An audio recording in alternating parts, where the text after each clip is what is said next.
शिवाय नमस्तुभ्यम। श्री शिवाय नमस्तुभ्यम। हर हर महादेव। दोस्तों, आप सभी लोग जानते हैं कि 12 अगस्त 2025 यानी मंगलवार को पड़ रही है भाद्रपद महीने की गणेश चतुर्थी।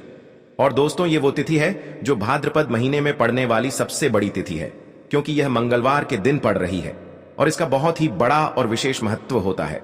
और पूज्य गुरु जी ने कहा है, अगर कभी भी मौका लग जाए और भाद्रपद महीने की गणेश चतुर्थी मंगलवार को पड़ जाए तो आप लोगों को 11 गेहूं के दाने वाला उपाय तो अवश्य ही करना चाहिए। इन दोनों का संयोग बहुत ही कम आता है। और दोस्तों, पूज्य गुरु जी ने अपनी शिव महापुराण की कथा में बताया है, इस दिन आपको 11 गेहूं के दाने वाला उपाय तो अवश्य ही करना चाहिए, क्योंकि ऐसा दिन पूरे साल में सिर्फ एक ही बार आता है। और दोस्तों, आप सभी लोग जानते हो कि गणेश चतुर्थी का अगर सबसे बड़ा कोई उपाय है तो वो 11 गेहूं के दाने वाला उपाय है।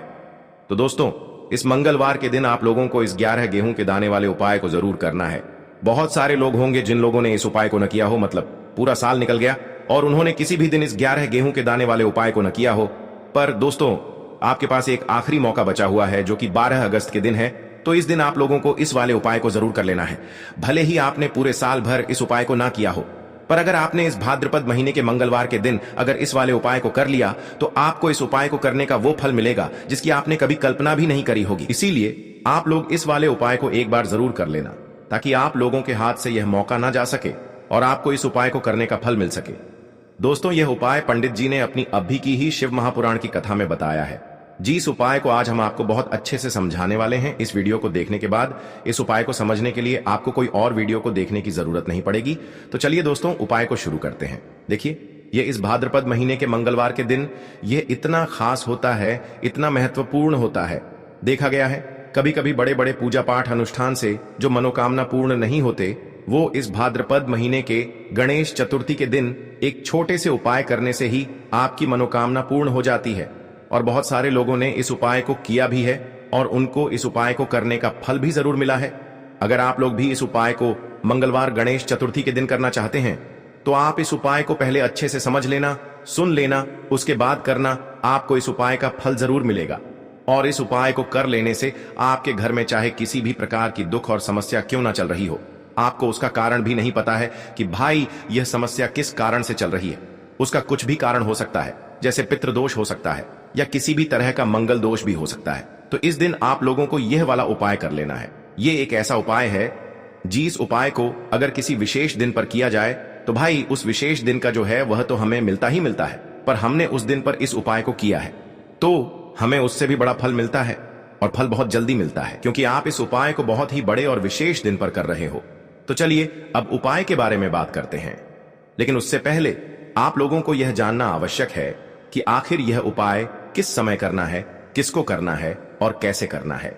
तो चलिए हम आगे आपको वीडियो में एक एक करके बता देते हैं। लेकिन उससे पहले अगर आप लोग हमारे चैनल पर नए हैं तो हमारे चैनल को सब्सक्राइब कर लेना और इस वीडियो को लाइक करके कमेंट बॉक्स में श्री शिवाय नमस्तुभ्यम ओम नमः शिवाय जरूर टाइप कर देना। और अपने फायदे के लिए, गरीबी दूर करने के लिए इस वीडियो को पूरा देख कर जाना, तभी आपको लाभ की प्राप्ति होगी। यदि आज आपने वीडियो को बीच बीच में से देखा, काट काट कर देखा, तो आपको जीवन में कभी सफलता हासिल भी नहीं होगी।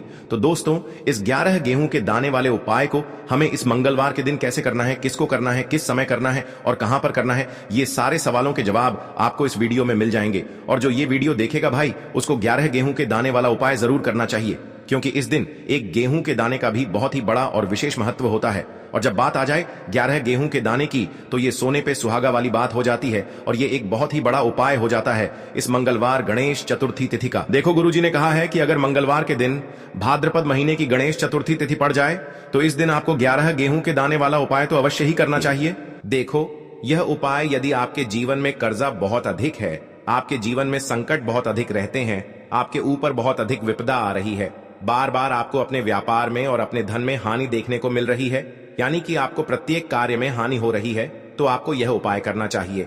देखिए, इस उपाय के लिए आपको 11 गेहूं के दाने आपको लेने हैं। ठीक है, 11 दाने लेने के बाद में आपको जरूरत होगी चावल के दानों की। 11 चावल के दाने और 11 गेहूं के दाने, और चावल के दाने खंडित नहीं होने चाहिए। अब आप कहोगे, भैया गेहूं कहां से लेने हैं?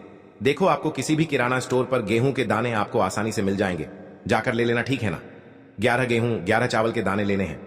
साथ ही साथ आपको एक तांबे का लोटा लेना है और उस तांबे के लोटे में आपको जल भरना है। जल आपका खुद के घर का होना चाहिए।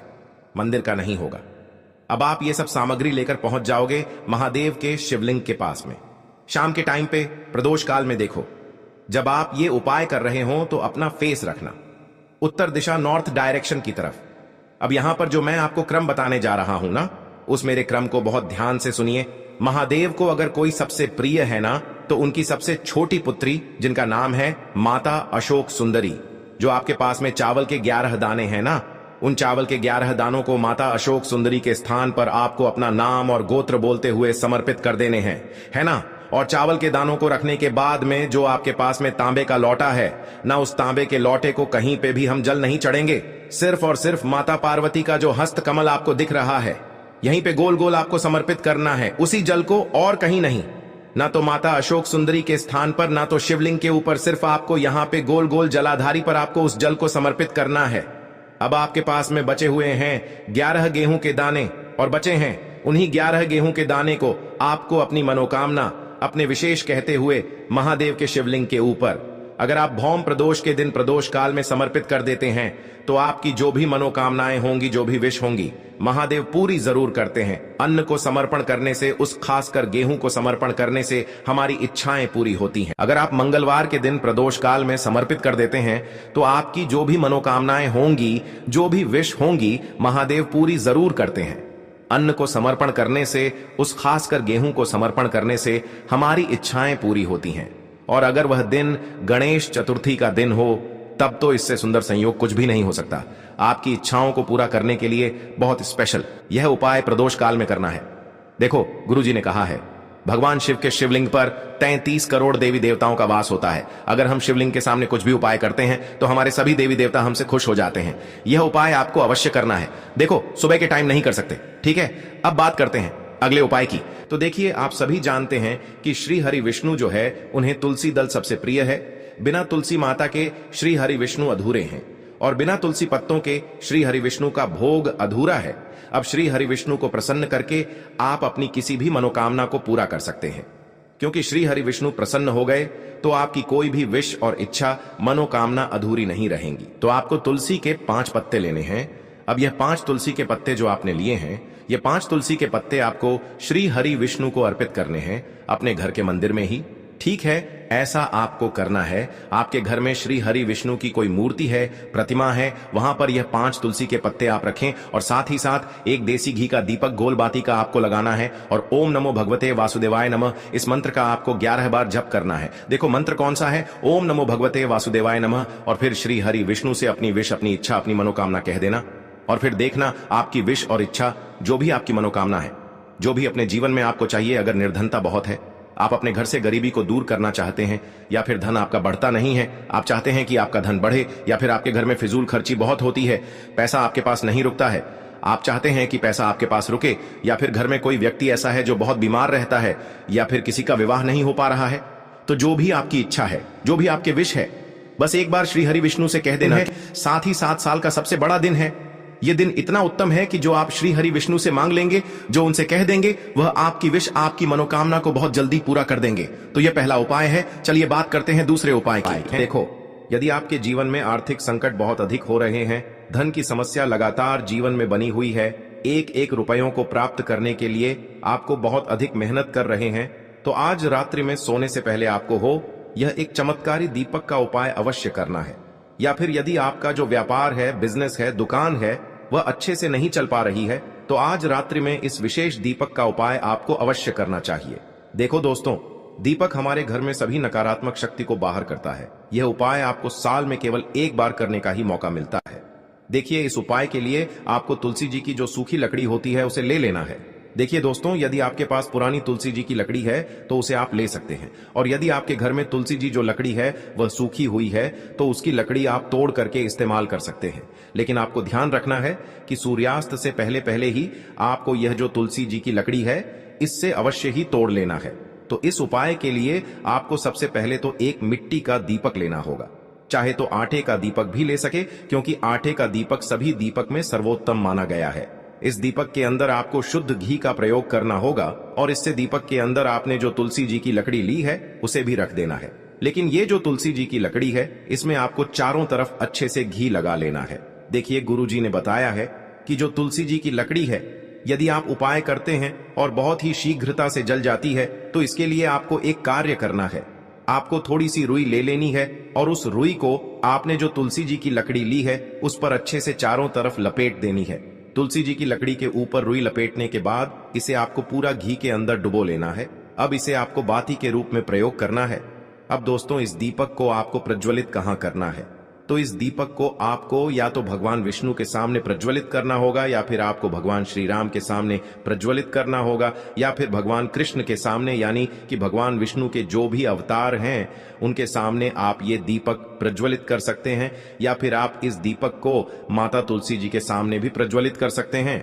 पूज्य गुरु जी ने बताया है कि जो भी व्यक्ति इस प्रकार से तुलसी जी की डंडी से यह दीपदान कर देता है, उसके जीवन में कभी भी धन की समस्या नहीं होती है। इसीलिए आपको यह पूरे साल में केवल एक बार ही मौका मिलता है। इस उपाय को करके देखना, आपकी सभी इच्छाएं जरूर पूर्ण होंगी। यह जो उपाय है रात्रि में सोने से पहले करना। अब बताते हैं तुलसी के गमले में आपको वह कौन सी चीज डालनी है जिस उपाय को करने से आप अपने जीवन में महाधनी बन जाएंगे। इतना धन आपको मिलेगा कि कभी भी आपके धन में कमी नहीं आएगी, कभी भी आपका धन बर्बाद नहीं होगा। आपके पैसे की बर्बादी बिल्कुल आपके जीवन से रुक जाएगी। और जो लोग कहते हैं कि घर में पैसा तो आता है, पैसा रुकता नहीं है और पैसा बढ़ता नहीं है, वृद्धि नहीं हो रही है, उन्हें भी विशेष यह तीसरा उपाय गणेश चतुर्थी वाले दिन जरूर करना चाहिए। तो देखिए, पहले ही आपको बता दिया कि श्री हरि विष्णु की पूजा और उनका भोग श्री मतलब तुलसी मैया के बिना अधूरा है ना? और तुलसी मैया जो है वह श्री हरि विष्णु के बिना अधूरी है। तो देखिए, जब भी आप तुलसी का कोई उपाय करेंगे तो सीधे सीधे आप श्री हरि विष्णु को प्रसन्न कर लेते हैं। अब व्यक्ति को, यानी जो भी व्यक्ति है, किस व्यक्ति को कितना धन देना है, यह श्री हरि विष्णु के हाथ में होता है। धन देने का काम मां लक्ष्मी करती है, जो कि मां तुलसी का ही एक रूप है। मां तुलसी जो है यह माता लक्ष्मी का ही स्वरूप है ना? तो आपको करना क्या है?